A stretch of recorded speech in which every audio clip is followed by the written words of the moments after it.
तो अब हम लोग एक 3 ब्लॉक सिस्टम वाला क्वेश्चन करते हैं। 3 ब्लॉक वाला सिस्टम कोई आए तो घबराना नहीं चाहिए, क्योंकि वो जो है वो भी बिल्कुल आसानी से बनता है। अगर स्लीपिंग हो रहा होगा तब तो बहुत ही आसान है, हर जगह मैक्सिमम फ्रिक्शन फोर्स लगा देंगे। अगर स्लीपिंग नहीं हो रहा होगा तो उसमें भी हमेशा 2 ब्लॉक की ही स्लीपिंग चेक करनी होती है। एक जगह पहले ही पता चल जाएगा कि स्लीपिंग हो रहा है, बाकी 2 के बीच में जो एक जगह स्लीपिंग चेक करना होगा तो क्या करेंगे कि जो पीछे हमने मेथड सीखा था, स्टैंडर्ड मेथड, 2 ब्लॉक के बीच में स्लीपिंग चेक करने का, वही तरीका लगाएंगे, है ना। तो यहाँ पर जो है इस क्वेश्चन में कहा गया है कि mu for every surface is 0.25, then find the value of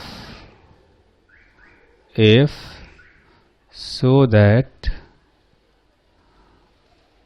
blocks or block of mass 8 kg move with constant speed। तो कांस्टेंट स्पीड से मूव कराना हो तो यूं कह सकते हैं कि जस्ट इक्विलिब्रियम में होंगे, है ना। तो आप देखेंगे यहाँ पर कि अगर तीनों का फ्री बॉडी डायग्राम बनाया जाए, तीनों ब्लॉक का फ्री बॉडी डायग्राम बनाते हैं यहाँ पर, फिर इन पर फ्रिक्शन फोर्स का डायरेक्शन भी दिखा सकते हैं। तो सबसे ऊपर वाला है 3 kg का, बीच में है 4 kg का और ये है 8 kg का। ठीक, तो देखेंगे कि ये तो रॉड है, जब ये ब्लॉक आगे की तरफ जाएगा तो इस पर फ्रिक्शन आएगा पीछे, है ना, इस पर फ्रिक्शन आएगा पीछे, तो इस पर फ्रिक्शन आना चाहिए आगे की तरफ। ठीक है, इस पर फ्रिक्शन आएगा आगे की तरफ, इसको F1 कह देते हैं। और ये F1 जो होगा एक्चुअली में मैक्सिमम वैल्यू होगा म्यू इंटू 3 इंटू जी। इसका जो वेट है उतना ही नॉर्मल होगा यहाँ पर, है ना। तो म्यू का वैल्यू है 0.25 और ये हो गया 30, तो ये आ जाएगा 7.5 न्यूटन का। तो ये भी आएगा 7.5 न्यूटन का। उसी तरह से यहाँ पर देखेंगे, चूंकि ये ब्लॉक जाएगा इधर की तरफ, इधर एक टेंशन फोर्स लग रहा होगा, ये आगे की तरफ जाएगा तो फ्रिक्शन फोर्स यहाँ पर आना चाहिए पीछे की तरफ। इसको मान लेते हैं कि F2 है, और इसका जो मैक्सिमम वैल्यू होगा इस पर भी F2 ही लगेगा, इसका भी मैक्सिमम वैल्यू होगा, क्योंकि स्लाइडिंग हो रहा है, तीनों जगह पर स्लाइडिंग होगा, है ना। आप देखेंगे कि जब 8 kg वाला चलेगा तो 4 kg वाला भी चलेगा, और 4 kg वाला चलेगा तो 3 और 4 के बीच में भी स्लाइडिंग होगा, है ना। तो F2 का जो मैक्सिमम वैल्यू है वो है 0.25 इंटू इस ब्लॉक के ऊपर जितना भी वेट है, जितना भी मास है, तो 4 + 3 7 kg है, तो वेट हो जाएगा 7g, है ना। यानी कि F2 का जो वैल्यू हो गया वो आ गया 70/4, यानी 17.5 न्यूटन। ठीक, अच्छा, अब नीचे देखेंगे, यहाँ पर एक टेंशन T होगा, ये स्ट्रिंग और ये स्ट्रिंग एक ही, तो दोनों में टेंशन इक्वल होगा। अब यहाँ पर जो फ्रिक्शन है वो पीछे की तरफ लगेगा F3, और इसका वैल्यू होगा म्यू इंटू इसके ऊपर जितना भी वेट होगा ब्लॉक्स का उतना ही नॉर्मल लगेगा नीचे। तो टोटल हो गया 15 kg का वेट है। ठीक है, तो ये हो गया 150 इंटू 0.25, तो ये आया 37.5 न्यूटन का। ठीक, यहाँ पर एक फोर्स है F। तो चूंकि ये सारे डायनेमिक इक्विलिब्रियम में है, क्योंकि कांस्टेंट स्पीड से चल रहे हैं, तो आप देखेंगे कि ये जो टेंशन फोर्स है ना, यहाँ पर जो टेंशन फोर्स है ये दोनों फ्रिक्शन फोर्स के सम के इक्वल होगा। तो इस टेंशन का वैल्यू निकालते हैं 7.5 प्लस 17.5, ये हो जाएगा 25 न्यूटन, ये भी हो गया 25 न्यूटन। तो ये जो फोर्स होगा वो इक्वल होगा, इधर के सारे फोर्सेज को ऐड कर देंगे हम लोग, है ना। ये जो टेंशन हुआ इन दोनों के सम के इक्वल होगा, यहाँ पर जो F होगा इन तीनों के सम के इक्वल होगा। तो लिखेंगे 25 प्लस 17.5 प्लस 37.5, है ना। तो यहाँ पर क्या होगा कि अगर इन दोनों को जोड़ दिया जाए तो ये हो जाएगा 25 प्लस 55, है ना, और ये हो जाएगा 80 न्यूटन। तो 80 न्यूटन का फोर्स लगेगा तो ये कांस्टेंट स्पीड से ट्रेवल करेगा, ठीक है। अब इसमें यह भी कहा जा सकता है कि कितना फोर्स लगाया जाए कि ये किसी एक्सेलरेशन से चले, है ना, या यूं कह दिया जाए कि अगर F का वैल्यू 200 या 100 कुछ दे दिया जाए कि इतना फोर्स लग रहा है तो कितना एक्सेलरेशन आएगा, तो एक्सेलरेशन में निकाल सकते हैं। यहाँ पर इक्वेशन ऑफ मोशन लिखेंगे, फिर सोल्व करेंगे, ठीक। 3 ब्लॉक सिस्टम पर एक और एग्जाम्पल करते हैं। यहाँ देखेंगे कि 3 ब्लॉक दिए गए हैं, 2 kg का, 4 kg का और 5 kg का। 3 जो सरफेसेज ऑफ कांटेक्ट हैं वहाँ पर फ्रिक्शन दिया गया है 0.25, 0 और 0.5। हमें बताना है find minimum value of force F to और so that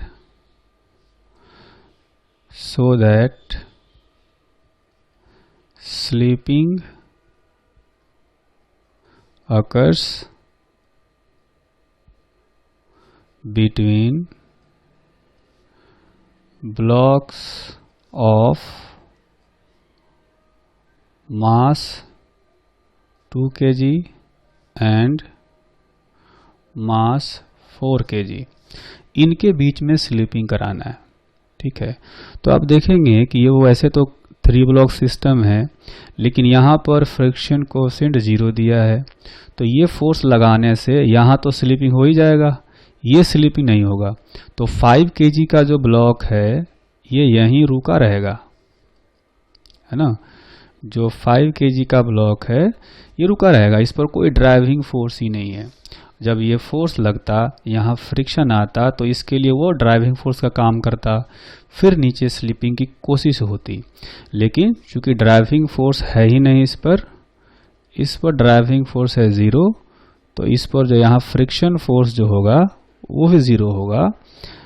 अब ऊपर वाले जो 2 ब्लॉक हैं 2 kg के और 4 kg के, अब देखेंगे कि इनके बीच में स्लीपिंग का हमें चेक करना है। यहाँ पर फ्रिक्शन 0 है तो यहाँ तो आराम से स्लीपिंग हो जाएगा क्योंकि यहाँ फ्रिक्शन ही नहीं है, ठीक। तो अल्टीमेटली ये जो क्वेश्चन है ये 2 ब्लॉक सिस्टम का क्वेश्चन बन गया, है ना। ये 2 ब्लॉक सिस्टम का क्वेश्चन बन गया है। तो अब इसको कैसे सोल्व करें। अगर कहा गया है कि मिनिमम फोर्स बताओ जब इनके बीच में स्लीपिंग हो, यानी ये भी जस्ट स्लीप होने वाले होंगे, तो यहाँ पर मैक्सिमम फ्रिक्शन फोर्स लगेगा, है ना। ये 2 kg का ब्लॉक हो गया, ये 4 kg का ब्लॉक हो गया, इस पर फ्रिक्शन फोर्स मैक्सिमम लगेगा पीछे, क्योंकि ये स्लीप होने वाले हैं या हो गए हैं, जस्ट हुए हैं, ठीक है। तो यहाँ पर चूंकि जस्ट स्लिप हुए हैं या होने वाले हैं, तो एक्सेलरेशन दोनों का हम लोग इक्वल लेंगे, ठीक है। अब ये मैक्सिमम फ्रिक्शन फोर्स कितना होगा, तो वो हो जाएगा μ1, यहाँ का जो फ्रिक्शन कोएफिशिएंट दिया होगा μ1 इंटू N1 क्या होगा 2g के इक्वल होगा। तो μ1 का वैल्यू क्वेश्चन में बताया गया है 0.25, तो ये रखेंगे यहाँ पर 0.25 इंटू 2g, है ना, यानी कि 4 न्यूटन का फ्रिक्शन फोर्स आएगा। तो अगर ऊपर वाले का इक्वेशन ऑफ मोशन लिखें तो आएगा friction force 4 newton is equal to mass into acceleration, यानी जो एक्सेलरेशन होगा वो 2 मीटर पर सेकेंड स्क्वायर का आएगा। तो उस इंस्टेंट पर जो 4 kg का ब्लॉक है इसका भी एक्सेलरेशन 2 मीटर पर सेकेंड स्क्वायर ही होना चाहिए। इस पर भी फ्रिक्शन फोर्स 4 न्यूटन ही लग रहा होगा जो यहाँ लगाया है। तो इसका इक्वेशन ऑफ मोशन लिखें तो F minus 4 is equal to mass into acceleration 2, तो F का वैल्यू जो है वो आ गया 12 न्यूटन। तो 12 न्यूटन का फ्रिक्शन मिनिमम लगाएंगे, या यूँ कहें थोड़ा सा ज़्यादा होना चाहिए, तो A और B यानी ये 2 kg और 4 kg का जो ब्लॉक है इनके बीच में स्लिपिंग हो जाएगा।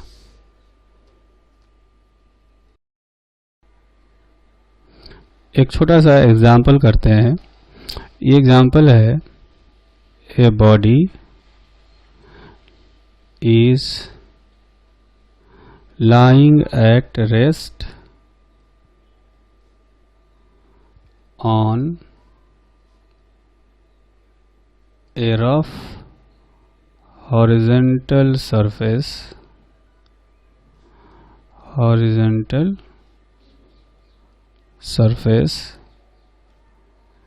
a person accelerating with acceleration a cap and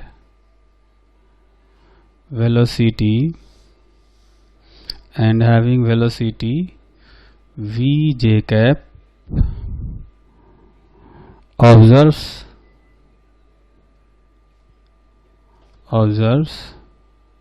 the body, then nature of friction force acting on the body